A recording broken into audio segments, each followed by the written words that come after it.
Bonjour professeur. Bonjour docteur. Professeur, c'est la rentrée. T'as passé un bon été à cuire à feu doux ou à feu hyper puissant comme tout le monde? Ouais, j'ai évité de trop sortir justement. Et, faudra s'habituer, hein. Visiblement ça va être ce qui nous attendra chaque année. Tu veux dire pour ta cour pour tout le monde? Oui, j'espère, hein, parce que j'ai commencé à lancer la mode, hein. Bon, cependant, j'ai pas pu la lancer sur la capitale, quoi. Certaines personnes m'ont interdit de le faire. Ouais, mais ça date de la conférence de Dubaï. Hein. Ouais. Fallait pas la faire en Pantacourt. Ça fait partie aussi des choses pourquoi ça a mal tourné. Hein. Ça, on en reparlera un de ces jours. Là, vous avez accumulé, professeur. Ouais, donc moi, j'étais en Bretagne. Je suis allé voir un concert de Robin Foster à Quimper. Ouais, j'ai entendu ça, ouais. Ouais, pour les fêtes de Cornouailles, il faisait la clôture.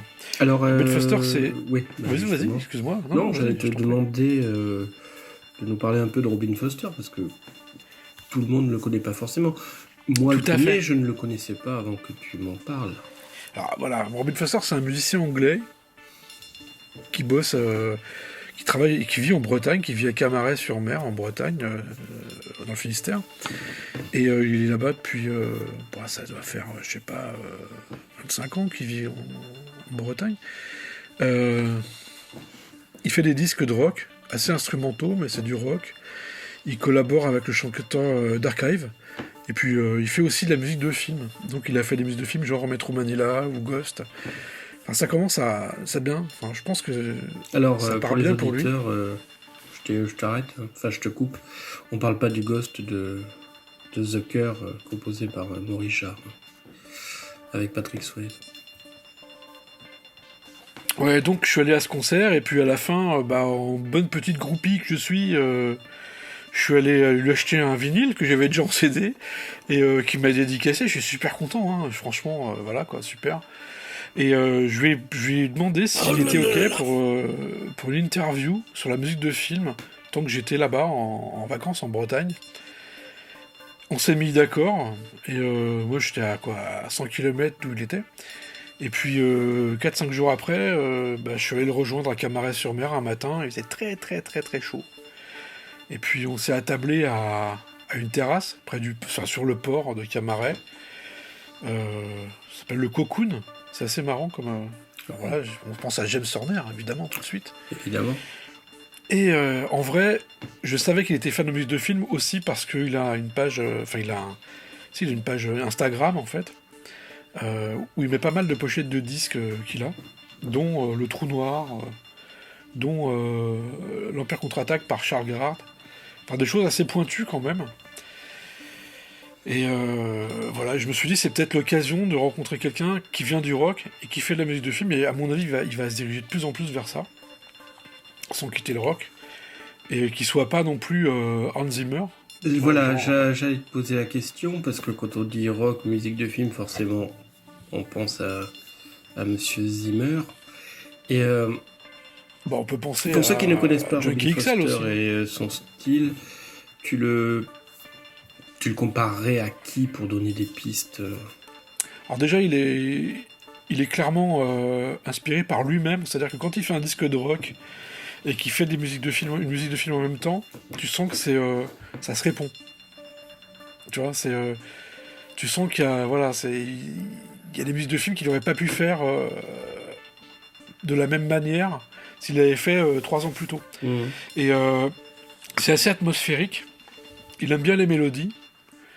Il aime vraiment la musique de film. C'est vraiment son truc. Et je me suis aperçu lors de la discussion qu'en fait on avait vachement de points communs, quoi. Il a fait une école d'art comme moi. Et ses premiers disques, c'est de la musique de film. Et voilà quoi. Après c'est le rock, tout ça. On est un peu plus près peut-être de la veine de quelqu'un comme Cliff Martinez ou donc Zimmer, donc. Ouais, je sais pas, Cliff Martinez, c'est plus quand même... ambiant. Il donnait plus de concerts, plus de... Mais oui, on va dire ça, quoi. Ouais. Voilà, on peut dire que ça part par là, ou comme... comment il s'appelle Trent Reznor. Oui. Ouais. Voilà. Mais moi, je pense que ça donne du sang neuf à la musique de film. Ça apporte du sang neuf. Alors, en effet, c'est pas la musique symphonique. Ça, c'est... Voilà, on est sur autre chose. C'est aussi un peu comme du Carpenter, on va dire. Même si... Enfin, en tout cas, voilà, Carpenter, c'est une de ses références aussi. Parce qu'on peut pas le nier, quoi, voilà. Dans ses références, il y a John Barry, il y a même Flash Gordon, enfin, vous t'entendras lors du podcast, mais de toute façon, tu l'as déjà entendu. Justement, oui, je l'ai entendu. Donc, oui, cette rencontre a abouti donc à un podcast, un hors-série que les auditeurs vont écouter une fois qu'on aura cessé de palabrer. Et je voulais savoir exactement, par rapport à ce que j'ai écouté du podcast, j'ai tout de suite compris que t'étais pas un journaliste, quoi. Alors peux-tu je plaide coupable. Hein. En fait, c'est compliqué, quoi. Déjà, j'étais vacancier. En plus, j'avais un petit côté touriste, quoi. Tu sais, t'arrives le matin à Camaret. Je l'ai attendu, 10 minutes avant qu'il arrive. Je suis arrivé en avance, tu vois, histoire de faire le mec sérieux. J'avais fait ma petite liste de questions à pas oublier. Parce que je me suis cru intelligent, quand même. Je suis un peu révisé aussi ce qu'il avait fait. J'ai découvert des choses qui n'étaient pas commercialisées. C'est normal. Mais ce que j'entendais par là, c'est t'as fait un travail en amont, ce qui est normal, quoi. Déjà, c'est du journalisme. Après, oui, c'est le bordel. Non, voilà, non, c'était le bordel. Je voulais que les auditeurs en aient un peu conscience. Ce qu'ils vont écouter, c'est en fait, c'est pas un débat, c'est pas question-réponse. C'est deux potes qui discutent. C'est une conversation. À une terrasse de café. C'est ça qui m'a intrigué.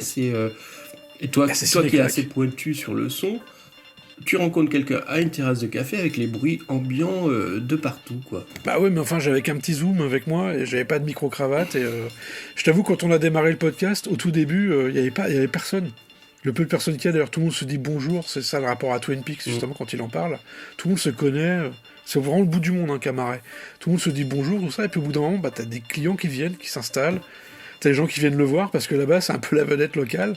Tout le monde l'aime bien, mais en même temps, il est super aimable, il n'y a pas de souci, il est vraiment jovial. Ça s'entend. C'est incroyable, quoi. Et puis, voilà, il est vraiment fondu dans le paysage. Il est breton, de toute façon, la Bretagne, là-bas, t'arrives, tu viens d'Afrique, tu viens de n'importe où, t'es breton, quoi. C'est ça l'avantage, c'est les Borg, ils t'ont assimilé, quoi. Et lui, il s'est fait assimiler, et en fait, il s'est assimilé aussi au paysage, il s'est assimilé à tout, au son qu'il y a là-bas. Et en effet, c'est un peu le bordel pendant l'interview, on entend plein de bruit parce que c'est comme ça que ça se passe, et parce que c'est ça, Ciné-Claque aussi, c'est comme ce qu'on fait, c'est de la conversation, c'est pas du journalisme, c'est de la conversation, et puis c'est tranquille, enfin, les auditeurs vont entendre, hein, on entend une journaliste de Ouest France qui vient pour lui demander une interview, il y a plein de choses, quoi. Alors j'ai juste coupé des trucs à la fin quand même, parce qu'à la fin on partait vraiment sur de la musique rock, on parlait pédale d'effet, tout ça, donc il y a une demi-heure de virée à la fin, mais c'est pas le propos de Ciné-Claque, et c'était super intéressant de parler de technique aussi. Donc j'ai essayé de balayer tout ce que j'ai pu, sans lui prendre la tête non plus, j'ai accepté aussi des réponses très courtes. À l'écoute, moi je peux te dire que tu n'as pas eu l'air de lui prendre la tête, hein, parce qu'il a... Je te le dis, c'était pas... Ça démarre par une question, il y a des questions-réponses, mais dans le sens d'une conversation, quoi, où l'un rebondit sur l'autre et échange avec l'autre. C'était un peu le but, ouais. Et il y a des moments où je suis super speed parce que j'ai peur qu'on n'ait pas assez de temps, parce qu'il y a vraiment une limite quand même à tout ça. Et on partait sur des discussions qui pouvaient durer toute la journée, en vrai. Je suis d'accord avec toi, parce que moi, je connaissais pas cette personne, et à l'écoute, moi, ce qui m'a sidéré, et ce qui a dû... Enfin, toi, tu la connaissais un peu, donc ça a dû moins te sidérer, mais j'avais l'impression d'écouter un clone, ou un frère jumeau, ou quelqu'un qui est né avec les BO, qui a les mêmes références. Mais c'est tout à fait ça, c'est tout à fait ça. D'ailleurs, à un moment, je lui dis dedans, on est comme des jumeaux, quoi. Et c'est assez intéressant, et je pense qu'il n'est pas du tout habitué à avoir des interviews sur la musique de film, parce que les gens viennent là-bas... Oui, parce que d'après ce que tu me dis, bon, déjà, il a une image publique qui est plus peut-être rock'n'roll, et la musique de film qu'il fait, moi, quand tu m'en as parlé, je m'attendais pas à l'écoute, à ce qu'il balance, comme tu dis, John Barry, John Williams, et tout ça, quoi. Ouais, mais en même temps, il se prend des prix, il y a tout ça. Enfin, je veux dire, c'est quand même de la qualité, c'est vraiment de la qualité, il fait pas ça par-dessus la jambe. Et tout est, enfin, de toute façon, on t'écoutera, enfin, le public, les auditeurs écouteront. Il parle on a parlé de technique aussi, comment il faisait, ses inspirations, tout ça. Qu'est-ce qu'il faut savoir d'autre c'est que vaut mieux écouter au casque, tant qu'à faire, c'est mieux, parce qu'il y a une immersion totale avec les voitures qui passent. Ça, c'était pas mal. Mais si je devais refaire une interview demain, je pense que je ferais de la même manière, en fait. Moi, je dirais même qu'il vaudrait mieux l'écouter au casque à la terrasse d'un café. Comme ça, là, t'es vraiment bien immergé. C'est vrai, avec la mer à côté et les mouettes, parce qu'on entend pas mal les mouettes aussi. Enfin, c'était intéressant. À la fin, il faisait très très chaud. À la fin de l'interview, on crevait de chaud, c'était incroyable. Il y avait des parasols, il y avait tout, mais c'était dingue. Je mettrai 2-3 photos sur l'Instagram Cinéclac. Comme ça, voilà. Et puis, sinon, je pense qu'on va pouvoir écouter. Très bien. Que dire ? J'espère pas avoir trop oublié de choses comme question à lui poser. Moi, j'étais surpris, je t'avoue. Hein. C'était le ton de la conversation. Et il faut savoir une chose, c'est que l'interview, en fait, avait déjà commencé dès le moment où on s'est rencontrés, qu'on s'est serré la main, qu'on s'est dit « Salut, ça va ?» Et là, on s'est mis à parler tout de suite. On n'était même pas installés. Et il y a un moment, je lui ai dit « Ça serait peut-être bien qu'on commence l'interview, parce que j'avais pas sorti le matériel. Ça faisait déjà quasiment un quart d'heure qu'on discutait. » C'était magique, quoi. C'est un type, quand tu le connais pas, mais t'as les mêmes passions que lui, il a les mêmes passions que toi. Et là, d'un coup, c'est ton meilleur ami ever. Tu vois, le truc. Et tu te dis, ces gens-là existent, quoi. Et lui, il était pareil aussi. Il se disait, waouh, c'est quand même pas mal. C'était vraiment intéressant, quoi. C'est ce qui se passait un peu avec avec nous, le docteur, le professeur. Mais oui, c'est comme ça qu'on s'est connus. Mais ton seul échec, c'est que je n'ai toujours pas de pantacourt. Ouais. Et Robin Foster non plus. Parce qu'il est toujours très classe quand il est habillé, il a pas de pantacourt. Ouais, mais bon, faut bien se distinguer. Mais je pense que les auditeurs sont pas là pour écouter mes aventures en pantacourt, mais plutôt Robin Foster, donc on va les laisser. Mais je te promets, on fera un spécial pantacourt, je te promets. J'ai hâte. Toutes nos impulsions ne sont plus sous notre contrôle. Nous sommes leur bétail. Nous sommes élevés pour devenir des esclaves. J'ai vécu des expériences troublantes. J'ose pas en parler parce que j'arrive pas à expliquer les faits. Un pistolet philosophique. Le pire, c'est qu'ils pensent qu'on doit tout ce qu'ils racontent. C'est le genre de raisonnement que je déteste.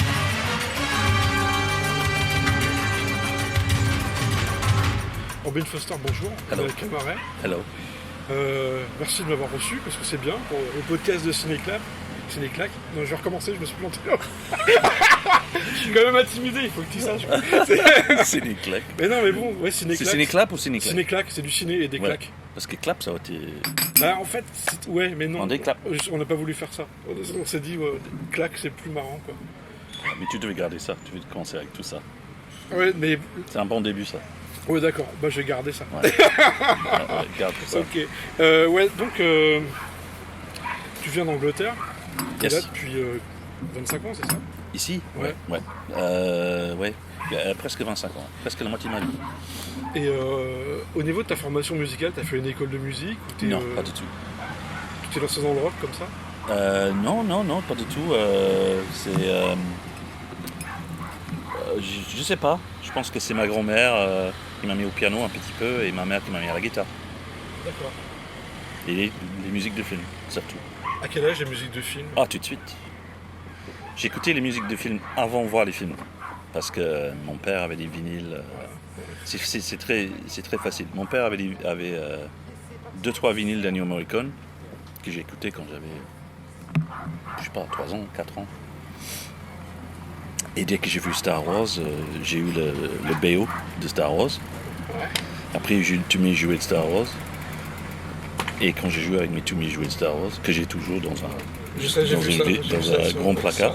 Et quand j'ai reçu le vinyle, en fait, quand je jouais avec les jouets, j'ai joué avec le vinyle derrière. J'ai écouté les vinyles. Ou la cassette, j'avais la cassette plus tard, le retour de Jedi, que je passais tout le temps quand je jouais avec mes... donc tu vois, c'était déjà... il y avait toujours un fond sonore. D'accord. On est des jumeaux un peu en fait là-dessus. Moi j'allais carrément dans la salle de cinéma avec un magnétophone pour enregistrer la musique du film. Bah, j'enregistrais quand ça passait à la télé, j'enregistrais le magnéto. J'enregistrais, tu dois avoir les cassettes de Star Wars où tu tournes au plein milieu d'une phrase d'Obi-Wan. Et tu vois, Moi, je mettais mes tophones près de l'écran. Ouais. Et pour avoir les dialogues et tout, quoi. Pour Ouais. avoir, parce que la musique, je l'avais. Ouais. Il fallait avoir les dialogues. Puis après, j'ai pu le voir en VO. Les vrais pirates. Ouais. Mais c'était comme ça, genre quand on était gamin, c'était comme ça qu'on faisait, quoi. Ah oui, hein. C'était compliqué, hein. Tout était compliqué. Et ton premier disque, ton premier vinyle que tu t'es acheté de musique de film, c'était quoi? Alors que moi j'ai acheté Ouais. la musique de film. Je sais, ben, ça doit être ça en fait. À mon avis, ça devait être le cassette de. Alors en fait, on commençait à m'offrir pas mal de trucs. Donc j'avais. Que j'ai reçu, j'avais reçu la cassette. Alors c'est un groupe que j'aime pas, c'est Queen, mais j'adore le BO de Flash Gordon, tu vois. Ouais, pareil. Ça reste un de mes, ouais, C'est pareil. ça reste un de mes BO préférés. Ouais. Et je l'avais en cassette. Et j'écoutais ça, mais tout le temps. Et j'avais la cassette aussi de. Alors, je me rappelle avoir eu Retour de Jedi, mais je pense qu'avant, je devais avoir l'Empire contre-attaque aussi. Ouais. Que je viens de racheter en. Avec peu de morceaux dessus en fait au départ. Ah non, c'était tout le BO de. Ah moi j'avais la cassette avec il y avait 5 morceaux par face, quoi, pas plus quoi. Ah C'était ouais. la première édition en fait. Ouais, peut-être 5-6 titres par. Ouais, c'est par ça. face. Bon, c'est pas mal ça. C'était bien. Pour moi, c'est beaucoup. Hein. Ah, je sais pas, j'avais. L'Empire contre-attaque, je l'ai vu au cinéma, j'étais en vacances à Bénodet en avant-première. C'était incroyable. Et un jour, il y avait eu. J'ai regardé une émission de télévision, il y avait Erwin Kirchner, tu sais, le réalisateur, Ouais. qui était à Bénodet lors d'un festival de court-métrage, je crois. Et je me suis dit, ouais, en fait, c'est le destin, quoi. C'est là que je l'ai vu, c'est là qu'il vient. Enfin, c'était bizarre. Il était. Et c'est marrant parce que j'ai parlé avec un collègue, un réalisateur anglais avec qui je bosse. Il a regardé l'Empire contre-attaque avec un copain là, il y a très peu de temps. Et le copain ne savait pas que Darth Vader était le père de. Et donc en fait, il a dit c'était incroyable. Il dit comment aujourd'hui on peut y arriver. Et qu'il a réussi à regarder les films, il dit oh, non. Au cinéma, il était en avant-première, donc il n'y avait pas eu de critique, rien. C'était un mois avant la sortie à Paris. Ouais. Et dans la salle de cinéma, il y a eu un choc. Quoi. Ouais, pareil, je me rappelle. J'étais terrassé. Ouais. C'était excellent. Ouais, je me rappelle très bien. C'est une grande époque de film, je trouve. Et d'accord. Et après, parce que là, on va parler. Je vais te poser des questions sur des groupes parce que j'ai glané un peu comme renseignement sur toi. Ouais, je suis désolé, je suis allé chercher des renseignements. Alors les Smiths, par Il exemple. fallait que quelqu'un le fasse. Ouais, un jour, je sais, hein. ouais, mais c'est mon métier d'enquêteur, tu vois. Le Columbo de BO. Si, ça. Enfin, bon. Ouais, The Smiths, c'est une inspiration pour toi? Oui, complètement. C'est la réponse courte. Ouais, non, mais. Ah ouais, réponse complètement. courte, c'est bon. Ouais, c'est les premières. C'était. En fait, j'écoutais beaucoup de musique de films. Après, j'écoutais pas mal de rock. Et quand j'ai découvert les Smiths, C'est quoi? C'est Johnny Marr? c'est Johnny Marr. Ouais, ok. T'as vu, il travaille avec Hans Zimmer maintenant, Ouais. quasiment tout le temps. Ouais.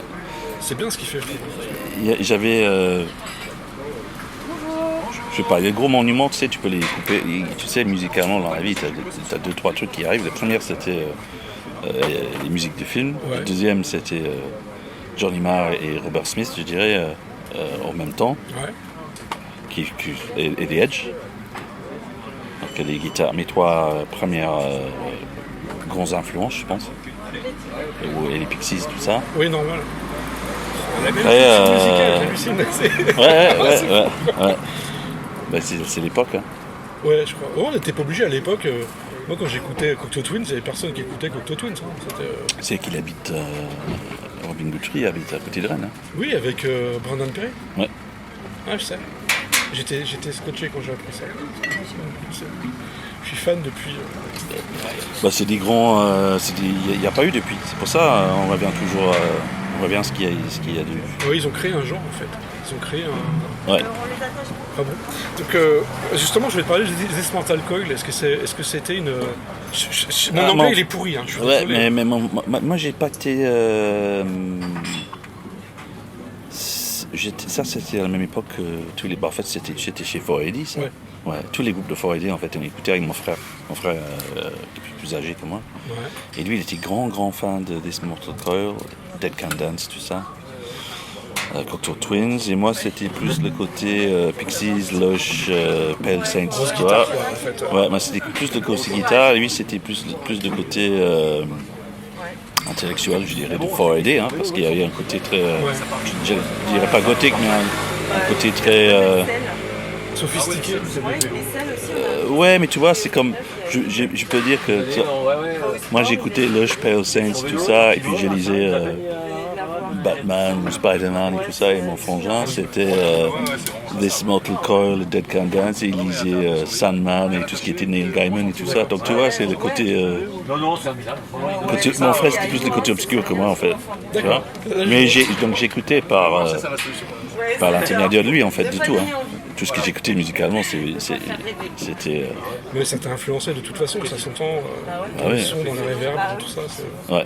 Mais c'est marrant, je reviens de plus en plus en arrière maintenant sur ce genre de trucs. J'écoutais pas forcément à l'époque. Moi aussi, mais peut-être parce qu'il y a un grand vide en ce moment dans la musique, je trouve. Il y a vraiment un grand vide qui se passe. Non, mais je pense qu'à un certain moment, on a envie de... On sait ce qu'on aime et puis on reste un peu là-dessus. Et parfois, il y a des choses qui peuvent t'étonner, mais de moins en moins. On redécouvre aussi avec un œil différent, peut-être, enfin une oreille différente. Ouais. Moi, je sais que j'ai écouté il n'y a pas longtemps en travaillant à la maison. Je travaillais en bossant, en écoutant, j'ai sorti mes vinyles. Je suis retombé justement sur Pixies, sur Chameleons.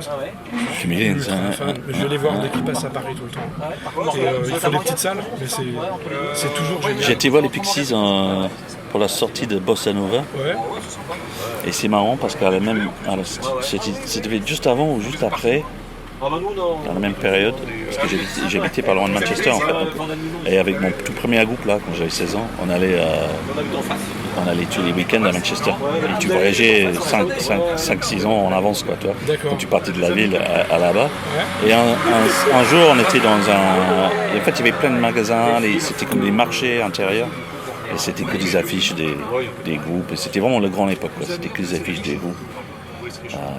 Des vinyles, des jeans skinny, tout ça, des chemises Paisley, tout ça, des trucs. On prenait tout là-bas dans ce grand bâtiment indie, quoi. C'était le paradis. Et un jour, on est en train de se balader là-dedans, et puis on voit deux mecs devant nous. Et on a tout de suite reconnu qu'un des deux mecs, c'était Joey Santiago des Pixies. On avait 16 ans, tu vois. Et on venait d'acheter l'autre guitariste du groupe à l'époque, on venait d'acheter un ampli. Donc on était en train de se balader avec un ampli de guitare dans ce truc-là. Et là, on voit Joey Santiago des Pixies. Donc on commence à le suivre. C'est stalking, quoi, tu vois, tu commences à le suivre. Et c'était comme dans un film, donc il regardait de plus en plus en arrière.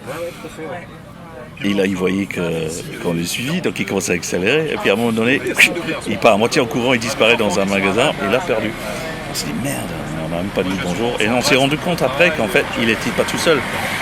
Mais le mec à côté de lui, c'était un gros tête rasée. Mais on l'a vu que derrière, alors on s'est rendu compte après qu'en fait il était avec Frank Black. D'accord, moi j'ai croisé Brendan Perry à Paris une fois. Ouais. C'est lui qui est venu vers moi, il était perdu. Et il est venu me demander si j'avais pas vu un bus bleu stationné quelque part sur une avenue. Et là tu l'as kidnappé, tu l'as ramené chez toi. Non, et ça aurait fait la scène de Kathy Bates. Non, pas du tout, c'est pas... Brendan. Non, déjà je me serais pas permis. Non, j'étais sidéré parce que je savais qu'il était sur Paris, parce que je l'avais vu 2-3 jours avant en concert à l'Élysée-Montmartre. Et c'était pour la sortie de son 4e album, je crois qu'on s'appelait celui avec l'Amazon dessus. Je sais plus le nom de l'album. Et il vient vers moi et je lui dis You're Brendan Perry. Et là, je me suis retrouvé mais paralysé, quoi. Et il était super sympa, on a discuté pendant un petit quart d'heure. Et c'était incroyable. J'ai vraiment aimé. Je faisais pas encore de musique à l'époque. Et ça m'a bien plu après, ça côté des musiciens qui étaient cool, j'ai vraiment bien aimé. Enfin bon, on va pas parler de moi en même temps. Donc je suis désolé. Nous, c'est marrant. Non, mais... Hein. C'est ça l'hasard. C'est quand on est jeune, c'est qu'on rencontre les musiciens qu'on aime bien, c'est super. John Barry, je sais que tu aimes bien John Barry. Je sais ça. John Barry. Bye. J'ai vu sur Instagram, tu as la musique de The Black Hole. Oui. On n'a pas ça par hasard. C'est là que j'ai vu que... C'est un de ses meilleurs... En fait, c'est un des meilleurs BO qu'il a fait, sauf qu'il y a eu un morceau horrible. En fait, l'album est 90% perfection et 10% horrible. Il y a un morceau qui fait... très militaire, qui va pas du tout, à mon avis. Je sais pas si c'est lui qui a vraiment fait ce morceau ou s'il a été imposé, c'est vrai, parce que ça n'a rien à voir avec ce qu'il fait John Barry. Mais Des percussions sur Moonraker.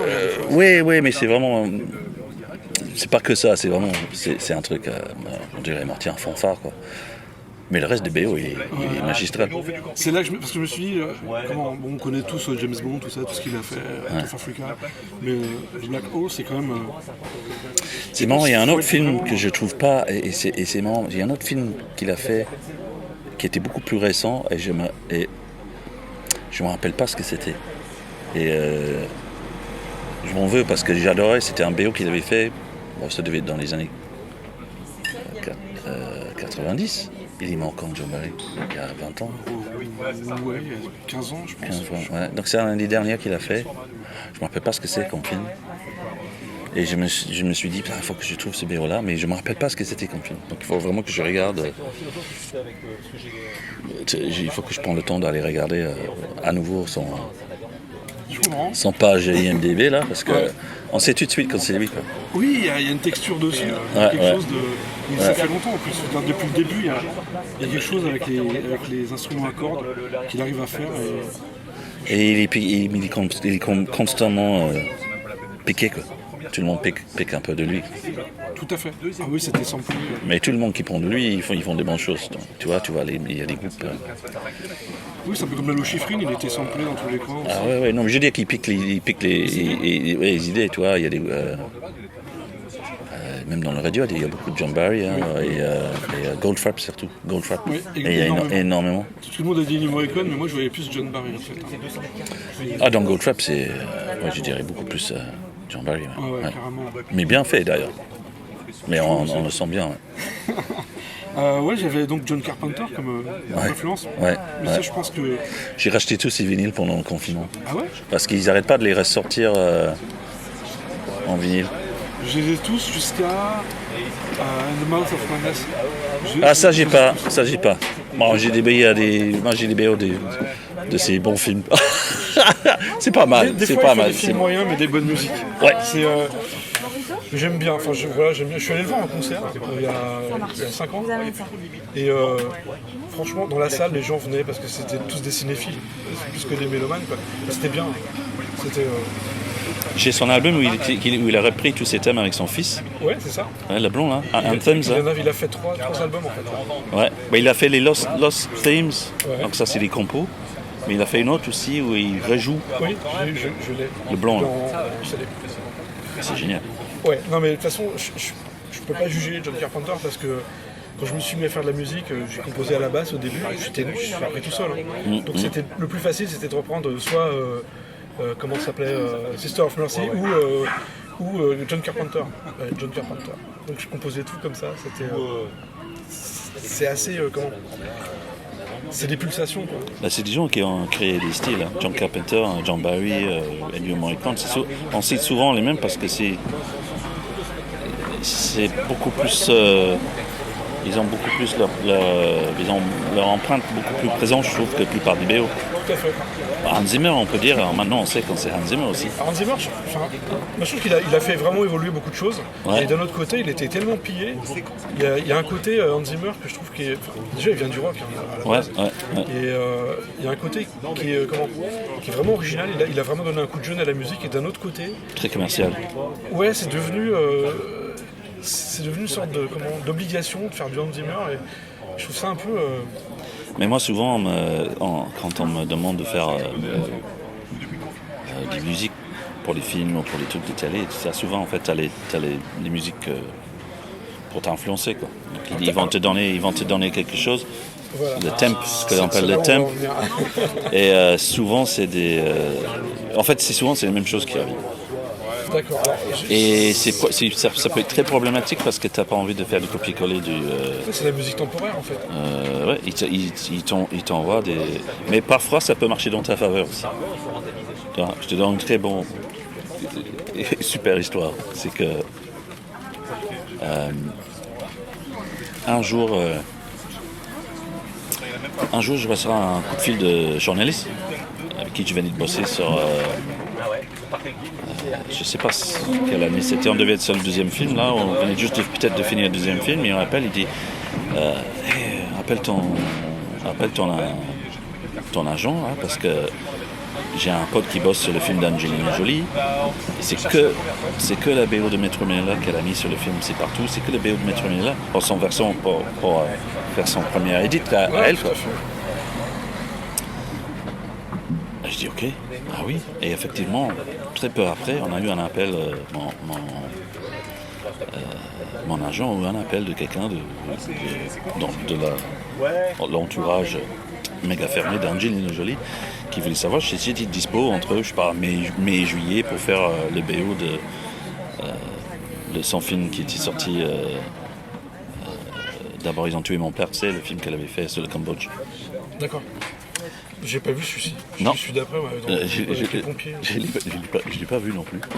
Mais l'histoire est très drôle. Et donc, du coup, je me suis dit, c'est pas. C'est un truc un peu assez.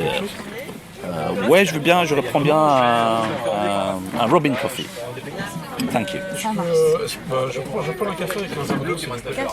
Ouais, je prends un petit verre d'eau avec, tiens. Soirée en classe.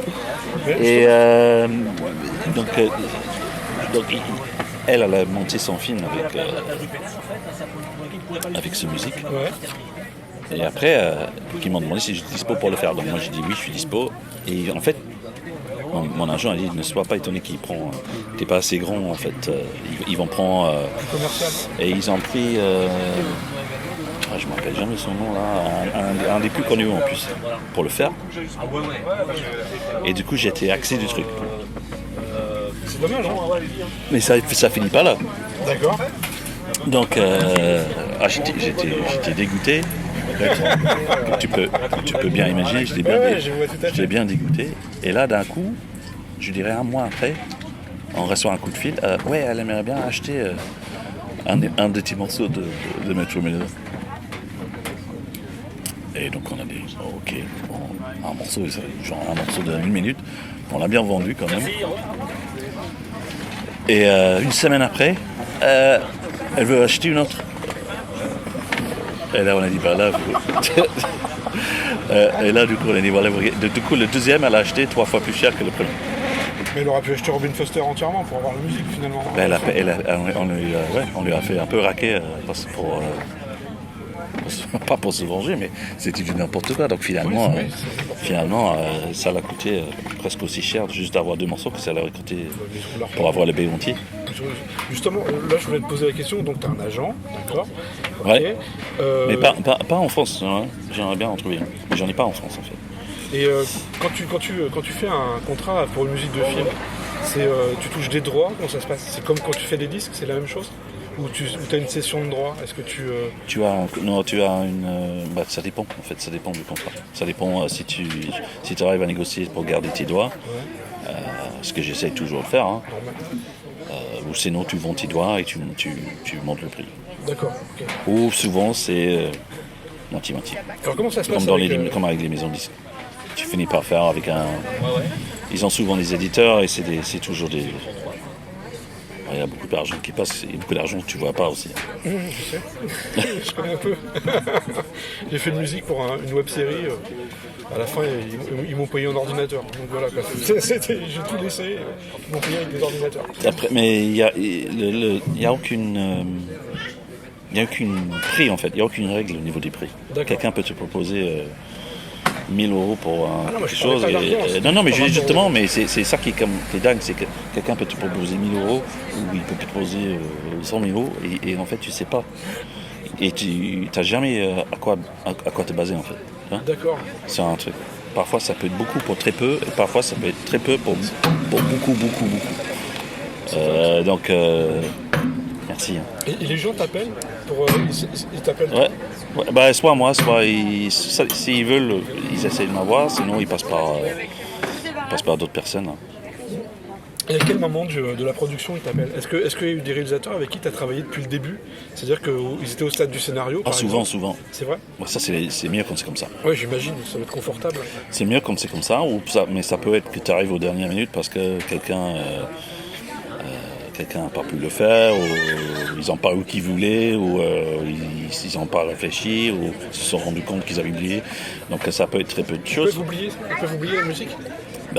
Parfois, quand c'est des trucs de débutants aussi, parfois ils savent pas qu'ils arrivent, mais parfois c'est l'inverse. Parfois tu es là, tu vois, il y a des... là, j'ai lu 2-3 scénarios de quelque chose qui sera fait en peut-être fin de l'année prochaine. D'accord. Mais j'ai reçu la première version peut-être en fin de l'année dernière. Dans ces cas-là, tu discutes de la texture du son avec la personne, parce que j'imagine que tu vas pas aller avec l'Orchestre Symphonique de Londres. Voilà.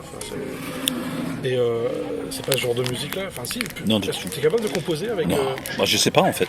D'accord. Je sais pas. On m'avait proposé, mais après je me suis dit, je saurais même pas comment. Ouais, mais c'est compliqué. Mais j'aime pas travailler. Mais je veux pas travailler. quelqu'un. Non, mais je veux pas travailler comme ça. Moi, j'aime bien être tout seul.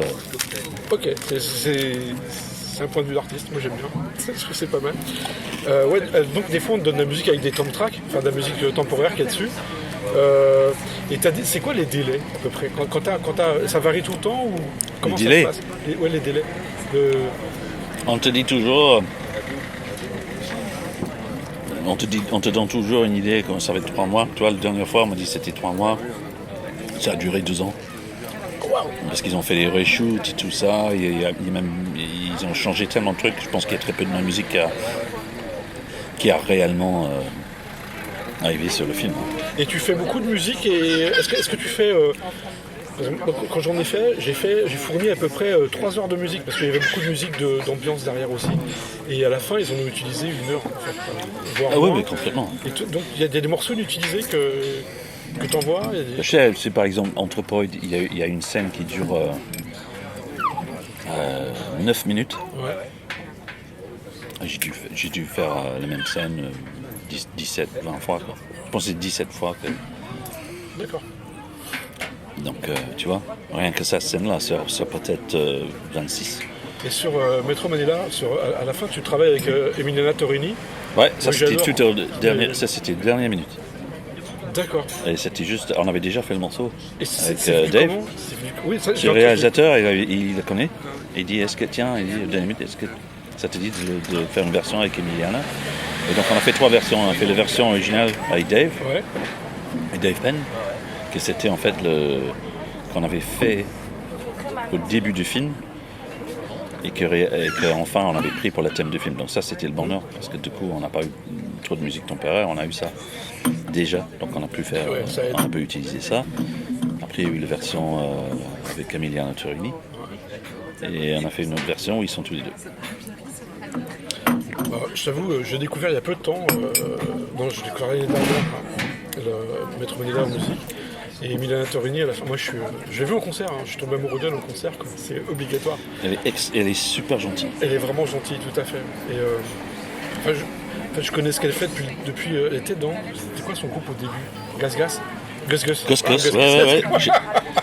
Ouais. Sa voix déjà était incroyable. J'ai lu l'album de Gus. Ouais, pareil. Mais après, elle avait fait des choses avec Thievery Corporation. Ah oui. Et voilà, une super voix, quoi. Mais c'est dommage qu'elle travaille. J'ai oublié qu'elle était dans Gus, ouais. Et c'est super ce disque. Ouais, mais c'est... For Eddie. Ouais, voilà. Non, mais bon, tout ça se rejoint. C'est pour ça que c'est un petit univers, en fait. Ouais. Et c'est pour ça que quand j'écoute tes musiques... C'est un esprit, hein. Il y a ce côté musique de film, et il y a ce côté... moi, je fais pas de différence entre tes musiques de film et tes musiques quand tu fais Peninsular, quoi. Comment on dit Peninsular? Tu viens de le faire? D'accord, ok. Je ne voulais pas. Excuse-moi. Et je vois, pour moi, il n'y a pas de différence. C'est 2 facettes de la même musique en vrai, quoi. Ouais, mais c'est parce qu'ils ont été faits. Je pense que c'est la raison pour ça, c'est que toi, Peninsula a été fait en même temps que Metro Manila. Peninsula 2 a été fait en même temps que. J'ai commencé à bosser sur la série de Netflix, là, donc au tout début du scénario et tout ça. Et Peninsula 3, c'était à la fin de tout ça, en fait. Donc, c'est souvent... non, mais je pense que c'est souvent un effet de yin-yang, en fait. Tu vois, il y en a un qui influence l'autre. Ouais, et c'est un moyen de... Parce qu'en fait, t'es pas... Peninsula, je suis pas sur ordre, toi, je peux... Oui, Peninsula, je suis mon propre boss, et sur les autres, je suis pas mon propre boss. Donc, en fait, t'as besoin de faire autre chose à un moment donné pour souffler, en fait. Je comprends bien. Donc c'est ça, en fait. C'est pour ça qu'ils sont tellement Surtout le premier et le dernier, c'est pour ça ils sont... Mais on dirait des disques jumeaux. Enfin, il y a ce côté, on retrouve des mêmes sonorités dans les reverbs, dans tout ça. Ouais, complètement. Et c'est les premiers trucs, le Peninsula, c'est le premier album que j'ai produit tout seul. D'accord. Que j'ai pu faire ici, comme avec Metro Manila en fait. Donc j'ai appris tout sur le champ en fait. Là, j'avais pas de formation du tout c'est pour ça que tu m'as dit. d'ingé de son. Tu m'as dit, oui, ça va être, je sais pas quoi dire là-dessus. D'accord. Ok. Mais moi justement, je trouve ça bien. Enfin, je trouve ça bien de se lancer quelque chose. Enfin, quand on fait du rock, je sais pas si c'est du rock. Comment tu l'as défini ta musique? C'est du rock? Ouais, je dirais c'est plus rock qu'autre chose, mais d'accord. C'est la musique. Ouais, tout à fait, d'accord. Moi je trouve qu'il y a des pulsations dans ta musique. C'est en ça que ça se rapproche pas mal de ce que moi je connais de Carpenter. Il y a toujours des grosses pulsations musicales. Et je t'ai vu en concert donc à Quimper. Ouais. Et il était bien sympa ce concert. C'était bien, le son était parfait. En même temps, j'étais devant, donc le son était parfait. Et c'est amusant parce que la musique que tu fais, tu peux l'écouter pas fort. Moi, je l'écoute des fois. J'ai des amis qui viennent à la maison. Armin Foster derrière, c'est cool. Ils aiment bien, ils aiment tous. En fait, faut jamais la mettre pas fort. Faut mettre que très fort. Voilà. Mais sauf que, oui, mais des fois, on peut pas faire autrement. Voilà.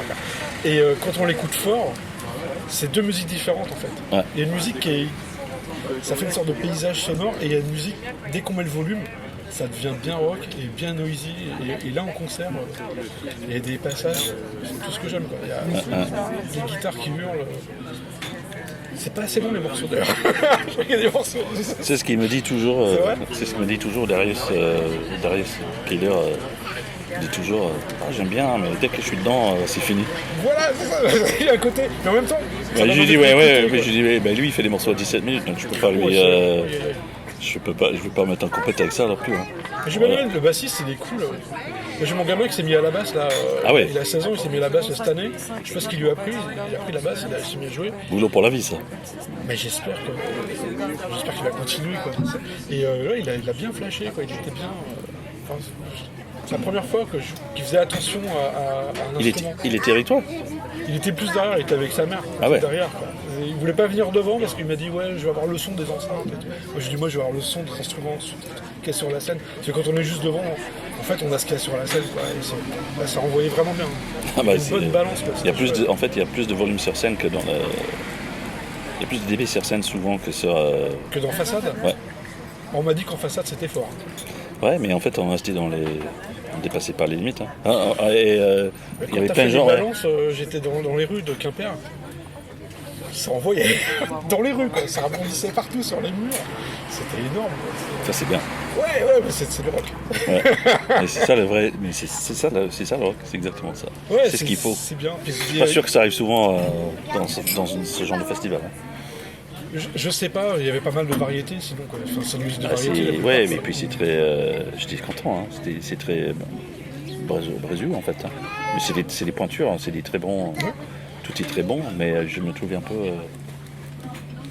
éloigné en mangeant là-dedans. Mais c'est bien aussi. Je suis content qu'il m'en a. Je peux pas le dire, il y a 2 ans. Je trouve ça génial d'être invité. Il y a 2 ans déjà. Ouais. Et j'ai pas pu. En fait, quand je venais l'été, je regardais toujours si tu avais des concerts dans le coin, mais l'été, tu dois être en Angleterre ou je sais pas quoi. En général, tu fais pas de concert l'été, pas trop. Donc, je joue très peu. Hein. Ah ouais? Ouais. D'accord. Je joue pas beaucoup. Hein. Je joue quand on me demande en fait. Bah c'est pas bien parce que on me demande pas beaucoup. Ouais, donc voilà, je vais continuer sur la musique de film. Il y a un moment où tu décides, quand tu composes, t'as la guitare ou synthé, tu fais quoi comme instrument? Tu fais du piano donc. Ouais, piano, guitare. Ouais. T'as quoi comme synthé? C'est quoi ton. Là c'est que du MIDI en fait. Hein. D'accord. Tout est dans le. C'est jamais tu pouvais avoir. Non, j'ai eu. Quoique, non. Je m'en suis servi un peu sur le dernier film. J'ai un Vox, un Continental de chez Vox, là, que j'ai eu, qu'ils ont ressorti, là, qui est génial. D'accord. C'est le grand rouge chez Vox, là. Ouais. Et un DX7, qu'ils ont ressorti en mini. En petit? Ouais, oui. Qui est génial. Hein. Mais tu vois, le Continental, j'ai pris parce que j'ai un pote qui en a un et il m'a dit c'est génial. Et c'est vrai que c'est génial. Tous les sons Rhodes et tout ça, c'est vraiment sympa. J'ai tellement de bons sons maintenant avec les logiciels. Hein. Avec Contact en fait.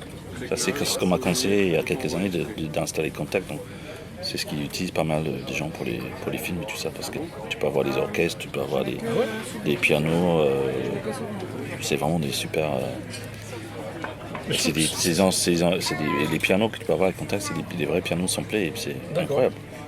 Bah, juste ça, on a Tu as le souffle et tout. Oui, j'ai acheté un clavier maître il n'y a pas longtemps chez Arturia. Et en fait, il y avait des sons qui avaient là. Moi, je fais pas de piano en fait. Je fais des nappes en vrai. Ouais. Mais il y avait ce son de piano, ils avaient l'air d'être super contents d'avoir. Ils ont dû payer très cher le droit d'avoir ce son-là d'ailleurs. Là, c'est très accessible en fait maintenant. Maintenant, oui, c'est ça. C'est presque trop accessible. Et tu te rends compte, t'es chez toi et tu as tous les sons du monde, quoi. Enfin, c'est complètement fou, quoi. Alors justement là-dessus, quand on voit tes fichiers son, t'en vois quoi après à la maison de production c'est pas Netflix qui t'appelle, c'est la bonne maison de production qui travaille avec Netflix. Ça dépend. Soit c'est la boîte ou soit c'est Amazon. C'était Amazon. C'était eux. C'est eux qui t'appellent direct ils passent par l'agent, mais c'est eux qui étaient quand même en contact avec. Non, Netflix, j'étais en contact avec eux. C'était ils ont un hub à Madrid en fait. Je savais pas. Oui, je suis allé chez eux. C'est là où ils font tous les. Comment ça s'appelle le truc espagnol là qui passe tout le temps, que tout le monde adore là. Que j'ai toujours pas regardé. Casa de Papel, pardon. Casa de Papel, ouais. La Casa de Papel. Ils étaient en train de filmer en même temps en fait. On était au studio, nous on avait le décor pour Criminal et à côté il y avait la Casa. D'accord. Et tu es en direct avec toute l'équipe. Hein. Et tu leur donnes quoi comme fichier? Tu leur envoies des waves? C'est des waves. Ouais. D'accord. Ça dépend. Ouais. Après, tu fais des bounces, quoi. Après, c'est très. T'es sur le clock, en fait, tu vois. D'accord, ok. Donc, t'es au t'es au 0001 après. Hein. Tous les fichiers que tu envoies, tu dois mettre le temps. Tu as tout un titre à ajouter qui est incroyable. Oui, mais si le montage n'est pas fini, par exemple. Est-ce que tu vas au montage son du film? Est-ce que tu vas au mixage son aussi, par exemple? Non, je peux, mais je sais pas, peu. Ils te le proposent, ça? Ils disent, ouais, mais c'était pendant le confinement, en fait. Et c'est con, hein, parce qu'ils faisaient du mixage, et je pense que ça se faisait à Paris, en plus. Parce que des fois, on peut trouver sa musique sous-mixée ou... Souvent, je les ai en Zoom et on fait des allers-retours dans la journée. Mais tu passes la journée, en fait, tu passes ta journée sur Internet. Hein. Ouais, enfin, ça vaut mieux d'aller à Paris exprès. Je pouvais pas. Ouais. Je pouvais pas, tu vois. Donc, pendant le confinement, t'étais chez toi, tu t'es promené, t'as composé. Ouais. Alors, quand tu composes, est-ce que... Question stupide, hein. T'es avec ta guitare au bord de... je voulais savoir, je voulais juste savoir, quoi. T'imagines? Ça aurait été beau. Hein. Ouais, mais justement, faut peut-être aller au bout, quoi. Faut aller au bout. Mais c'est au gré de tes promenades, ça t'inspire, des paysages, ça? J'ai aucune je laisse ça au hasard total. D'accord. C'est jamais forcé. Parce que dans les musiques que tu fais, tu vois, l'autre jour je me suis promené, je suis allé vers Pénière, tu vois, c'était... Il y a un moment je me suis dit, mais ok, là, je peux pas me séparer de l'esprit des musiques que tu as fait parce que je les connais. Et donc je regardais, t'avais la plage en dessous, t'avais tout, toi t'avais le ciel, t'avais tout ça. Et en fait, je me dis, quand on voit grand comme ça, en fait, moi ça me faisait penser à tes montées de guitare. C'est justement pour ça monte à fond, quoi.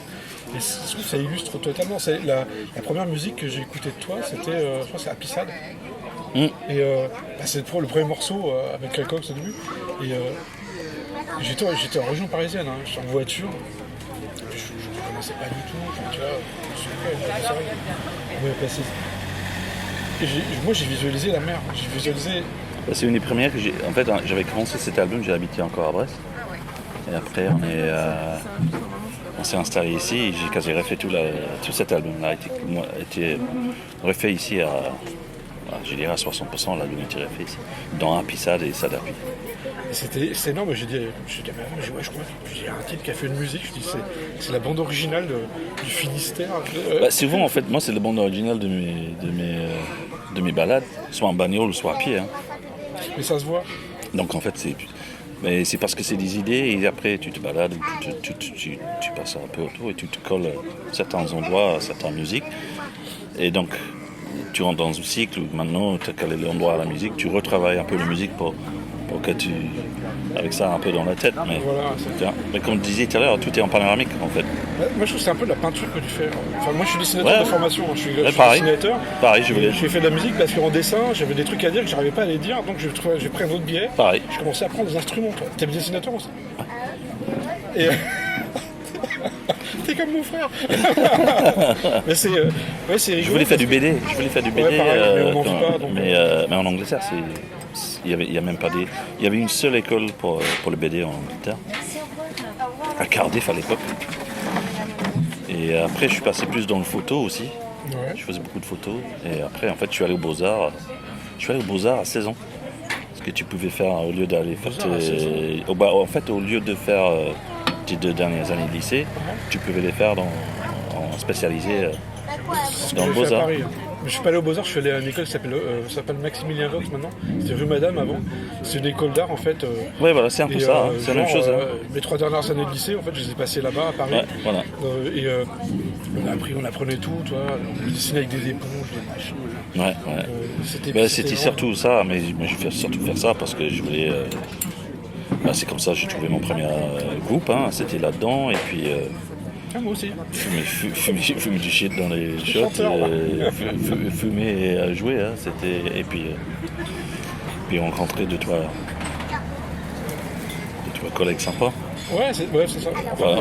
je les vois toujours, hein, mes anciens amis de lycée avec qui je faisais de la musique, c'est rigolo parce que moi j'ai continué, je chantais avec eux au début, puis au bout d'un moment je me suis mis à toucher de la basse et tout, puis petit à petit, de fil en aiguille, je fais du rock et puis des fois je fais d'autres choses et puis voilà quoi. Mais c'est vraiment complémentaire du dessin. Par exemple, j'étais storyboarder, je fais pas mal de storyboard. Et toi, ça c'est un truc qui m'aurait plu, je pense. Ça a l'avantage que tu es obligé de visualiser. Ouais. Et pour storyboarder, moi je mets de la musique de film, je mets tout. En fait, tout ça c'est un tout quoi. Ouais. Et j'ai retrouvé ça dans ta musique en fait. J'ai retrouvé ce côté peinture, parce que c'est quand même de la peinture des fois quoi. Et encore plus des fois dans la musique de film, quand c'est très doux derrière et tout, et que ça monte doucement. Mais tu vois, il y a certains peintres aussi qui m'influencent énormément aussi musicalement. Je veux dire, Edward Hopper, tu vois. J'en ai encore vu ce matin un tableau de Hopper. Et c'est ça en fait, c'est ce genre de truc. Mais en version aux États-Unis dans les années 40-50, quoi. Mais les années 30-40. Ouais. Je pense que quand tu es artiste, tu te nourris de tout ce que tu vois de toute façon. Enfin, Ouais. il y a rien C'est qui est ça, anodin, quoi. c'est ça aux prisons.